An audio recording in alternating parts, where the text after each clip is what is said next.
इस बीच तांत्रिक और रानी के बीच की मुलाकातें गुप्त रूप से बढ़ती गईं। रात्रि के अंधेरे में जब पूरा महल सोता, रानी तांत्रिक के कक्ष में जाती और दोनों साथ बैठकर गुप्त योजनाएं बनाते। तांत्रिक ने रानी से वादा किया कि वह उसे ऐसी शक्तियां देगा जिससे वह पूरे राज्य की सबसे शक्तिशाली स्त्री बन जाएगी। यह सुनकर रानी पूरी तरह उसकी योजना में उलझ गई। महल का एक वफादार और बुद्धिमान मंत्री सेनापति वीरभद्र, जो राजा की बिगड़ती हालत और रानी के बदले व्यवहार को देखकर बहुत चिंतित था, एक दिन रानी ने दरबार में प्रस्ताव रखा कि राजा अब अस्वस्थ हैं और उन्हें पूर्ण विश्राम की आवश्यकता है, इसलिए राज्य का सारा कार्यभार वह स्वयं संभालेंगी। राजा भी इससे सहमत है। सभी दरबारी ने इसमें अपनी सहमति दी। राजा, जो अब अत्यधिक दुर्बल हो चुके थे, अनिच्छा से इस प्रस्ताव को मान चुके थे। इधर तांत्रिक अब अपने अंतिम और सबसे खतरनाक चरण की ओर बढ़ चुका था। उसने रानी से कहा कि यदि वह एक विशेष तांत्रिक क्रिया करे तो वह राजा की आत्मा को भी अपने वश में कर सकता है। रानी, जो तांत्रिक के प्रेम और प्रभाव में पूर्णतः गिर चुकी थी, इस भयावह योजना के लिए भी तैयार हो गई।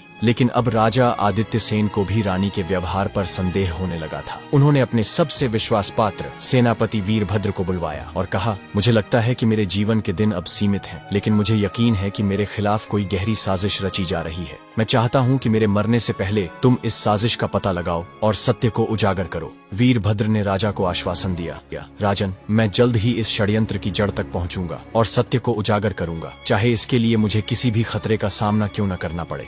उन्होंने महल में कुछ गुप्तचरों को नियुक्त कर दिया जो रानी और तांत्रिक की गतिविधियों पर नजर रखें। कुछ ही दिनों में एक गुप्तचर ने सेनापति वीरभद्र को एक अहम सूचना दी।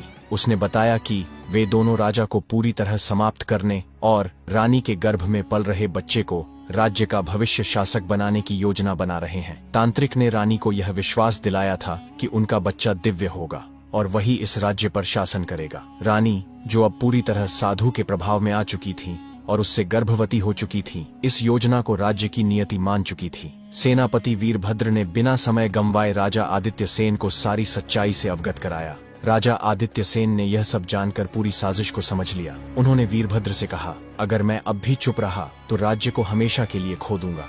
अब समय आ गया है कि हम इस षड्यंत्र का अंत करें। सेनापति वीरभद्र ने सलाह दी, महाराज, अपनी बीमारी का नाटक जारी रखें ताकि रानी और तांत्रिक पूरी तरह निश्चिंत हो जाएं। हमें उन्हें उनके ही विश्वास के जाल में फंसाना होगा। आप बीमार ही बने रहें और मैं आपकी पूर्ण स्वस्थता का उपाय करता हूँ। वीरभद्र ने पूरे महल में यह अफवाह फैला दी कि राजा अब अंतिम अवस्था में पहुंच चुके हैं और कभी भी अपनी अंतिम सांस ले सकते हैं। ये सुनकर रानी और तांत्रिक निश्चिंत हो गए और उन्हें यह विश्वास हो गया कि राजा के मरने के बाद राज्य उनके हाथों में आ जाएगा। इसी दौरान वीरभद्र ने राज्य के बाहर जाकर एक सिद्ध साधु से संपर्क किया जो दुर्लभ तंत्र मंत्र में पारंगत था। उस साधु ने उन्हें एक विशेष मंत्र बताया जिसे लेकर वीरभद्र राज्य लौटे और राजा को सौंपा।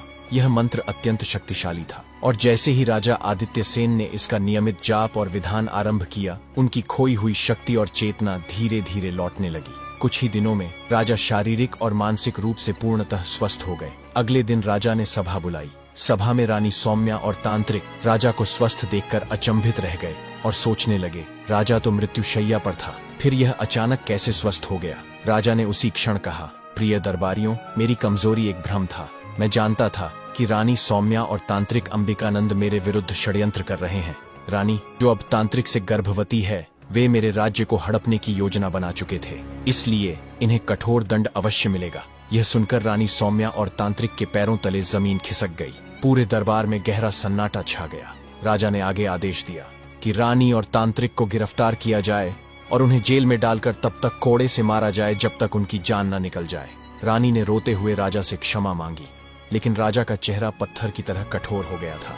वह अब केवल एक न्यायप्रिय शासक था जो अपने राज्य की मर्यादा की रक्षा कर रहा था। सैनिकों ने तुरंत आदेश का पालन किया। दोनों को जंजीरों में जकड़कर कारागार की ओर ले जाया गया। तो दोस्तों, आप हमें बताइए कि राजा ने रानी के साथ सही किया और आपको यह कहानी कैसी लगी।